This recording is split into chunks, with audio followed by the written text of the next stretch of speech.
এখানে একটি সুন্দর গোলাপ ফুল হয়েছে, ওয়াইন কালারের গোলাপ ফুলের ওপরে হলুদের ছিটে ছিটে। তো এই কালারটাই খুব সুন্দর, দেখে একদম মন ভালো হয়ে যাচ্ছে। এর আগের গোলাপটা ছিল ওয়াইনের ওপর সাদা ছিটে ছিটে, আর নতুন গোলাপটা হয়েছে ওয়াইনের ওপর হলুদের ছিটে ছিটে। তো দুটো সম্পূর্ণ আলাদা হয়েছে একই গাছেতে। তো খুব সুন্দর লাগছে দুটো গোলাপ ফুলগুলো দেখেই, তোকা তোকা গোলাপ ফুলগুলো দেখেই পুরো মনটা পুরো ডিস্ট্রেস হয়ে যাচ্ছে, একদম রিফ্রেশ হয়ে যাচ্ছে, এত ভালো লাগছে। এটা হলো কামিনী ফুলের গাছ। আর কামিনী ফুলের গাছে এখনও ফুল হয়নি, কিন্তু নয়নতারা গাছে দেখো, এটা হলো পিঙ্ক কালারের নয়নতারা, কি সুন্দর হয়েছে। আর পেঁয়াজি কালারের নয়নতারাটাও খুব সুন্দর লাগছে। আর কিছু শিউলি ফুল পড়ে আছে, কারণ পাশের টবেই আছে শিউলি ফুল।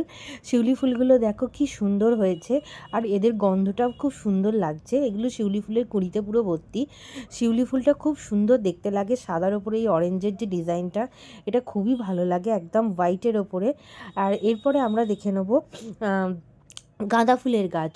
তো এই গাঁদা ফুলের গাছে এখনও অবধি কোনো ফুল হয়নি, শুধু কুঁড়িই হয়েছে। তো দেখা যাক এখানে। আর এখানে সব গাছগুলোর পাতাগুলো ঝরে গেছে, কারণ শীতকাল বলে সমস্ত পাতা ঝরে গেছে, নাহলে এখানে খুব সুন্দর সুন্দর ফুল আর পাতা হয়। এটা হচ্ছে কুমড়ো ফুলের গাছ। আর এখানে পেঁয়াজকলিরও গাছ করা হয়েছে, তাতে পেঁয়াজকলি হয়েও ছিল, কিন্তু ভিডিও করা যায়নি, কারণ ওটা খুব শুকিয়ে যাচ্ছিলো, তুলে নেওয়া হয়েছিল। আর এখানে দেখো গাঁদা ফুলের গাছে কিছু কিছু শুকনো গাঁদা এখনও আছে।